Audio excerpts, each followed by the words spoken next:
श्री स्वामी समर्थ. सर्व स्वामी भक्तांचे माझ्या यूट्यूब चॅनलमध्ये स्वागत आहे. प्रत्येक जण प्रत्येक क्षणी कोणत्या ना कोणत्या अडचणीला तोंड देत असतो.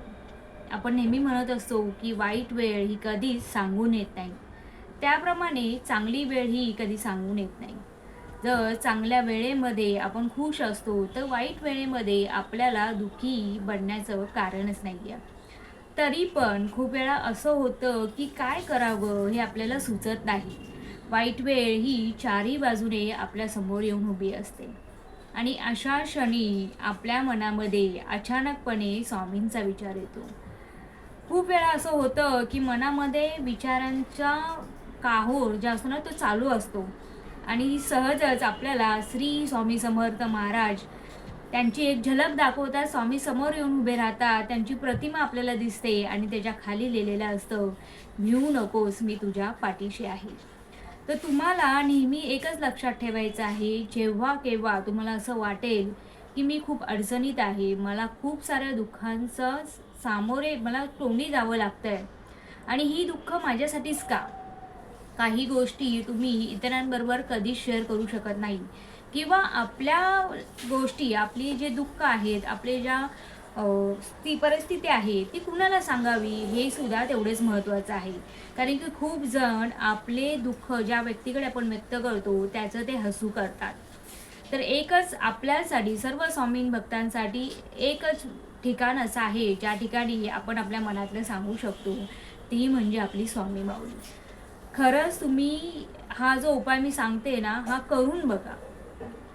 खूप वेळा असं झालं असेल की तुमची एखादी चांगली गोष्ट होत आहे हे तुम्हाला कळतंय आणि ती गोष्ट तुम्ही काय करता, आपल्या आजूबाजूला असलेल्या लोकांना सांगता आणि शेवटच्या स्टेजला ती गोष्ट होत नाही. पण वाईट गोष्टीचंही असंच असतं. वाईट गोष्टी तुम्ही लोकांना सांगण्याचा प्रयत्न करता, पण ते समजून घेत नाहीत आणि त्याच्यामध्ये काय उपाय आहे तेही तुम्हाला सांगत नाहीत. तर तुम्हाला काय करायचं आहे, आपल्या मनातील सगळ्या गोष्टी, चांगल्या वाईट, तुम्हाला रागवायचं असेल तरी तुम्ही स्वामीवर रागवू शकता. कारण की स्वामी हे आपली आई आहे, आपली माऊली आहे. त्यामुळे तुम्हाला कितीही अडचणी आल्या तर सगळ्यात पहिला स्वामींच्या मठात जा. मठात जाऊन जे मनाला शांती भेटेल ना, ती खरी शांती असणार आहे. आणि प्रत्येक प्रश्नाचं उत्तर, कोणताही प्रश्न असू दे, त्याचं उत्तर आपली स्वामी माऊली आपल्याला नक्की देणार. त्यामुळे जर तुम्हाला असं वाटतंय की खूप सारं दुःख आहे, अडचणी आहे, काय करावं सुचत नाहीये, तर जवळच असलेल्या स्वामींच्या मठात जा. आणि जर मठ लांब असेल, तुम्हाला जमत नाहीये की बाबा आता मला मठात जायचं नाहीये, तर घरी स्वामींच्या प्रतिमेसमोर हात जोडा.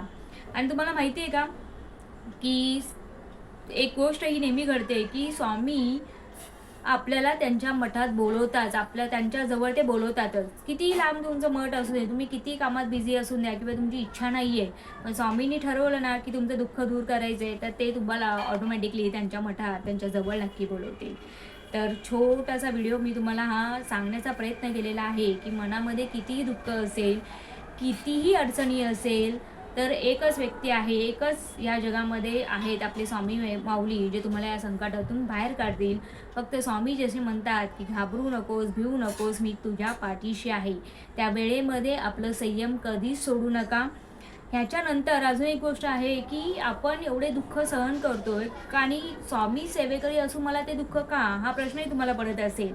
तर हे मी नेहमीच्या व्हिडिओमध्ये पण सांगते, लास्ट व्हिडिओमध्ये पण सांगितलं होतं की स्वामी आपली परीक्षा बघत असतात आणि हे जे दुःखाचे दिवस आहेत ना, म्हणजेच सुखाचे दिवसही नक्की येणार आहेत. सुखानंतर दुःख आणि दुःखानंतर सुख, हे चक्र नेहमी चालूच असतं आणि हे स्वामींनी बनवलेले चक्र आहे. स्वामी बघतात की तू किती दुःख सहन करू शकतोस, तेवढ्या 10 पटीने किंवा 100 पटीने सुख ते तुमच्या झोळीमध्ये टाकणार असतात. त्यामुळे दुःखाला कधीच घाबरू नका आणि स्वामींना कधीच विसरू नका. नेहमी लक्षात ठेवा, स्वामी माऊली आपल्या पाठीशी क्षणोक्षणी आहे. फक्त ती वेळ जाण्याचा, जी वेळ असते ती एकदा निघून गेली तर बाकी सगळं व्यवस्थित होतं. हे करत असताना आपल्या हातून जास्तीत जास्त सेवा स्वामींची झाली पाहिजे. जास्तीत जास्त लोकांना मदतही झाली पाहिजे. जे गरजू लोक आहेत त्यांना तुम्हाला जेवढी शक्य असेल तेवढी मदत करा. ₹10, ₹5 पैशांमध्ये करता आले तर पैशांमध्ये करा. काही अन्नदान करता आले तर अन्नदान करा. त्याचबरोबर जे मूक मूक प्राणी आहेत, गाई वासरू जे काही असतील तुमच्या परिसरामध्ये, त्यांनाही जेवढं जमेल तेवढं मदत करा. आता पावसाळ्याचे दिवस आहेत, तर काही मूक प्राणी असतात त्यांना खायला भेटत नाही, तर असे मूक प्राणी जे आहेत त्यांना जेवण मात्र नक्की द्या.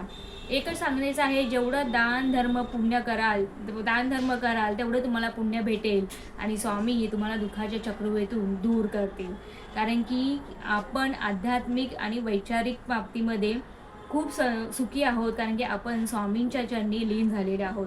तर गाईज, स्वामी भक्तांनो, हा व्हिडिओ जर तुम्हाला आवडला असेल तर माझ्या चॅनलला लाईक, शेअर आणि सबस्क्राईब नक्की करा आणि असेच माझे व्हिडिओ बघत राहा. तुमचं प्रेम माझ्यापर्यंत अशाच पद्धतीने पोहोचून दे. नक्की कमेंट करा आणि कमेंटमध्ये लिहायला विसरू नका. श्री स्वामी समर्थ.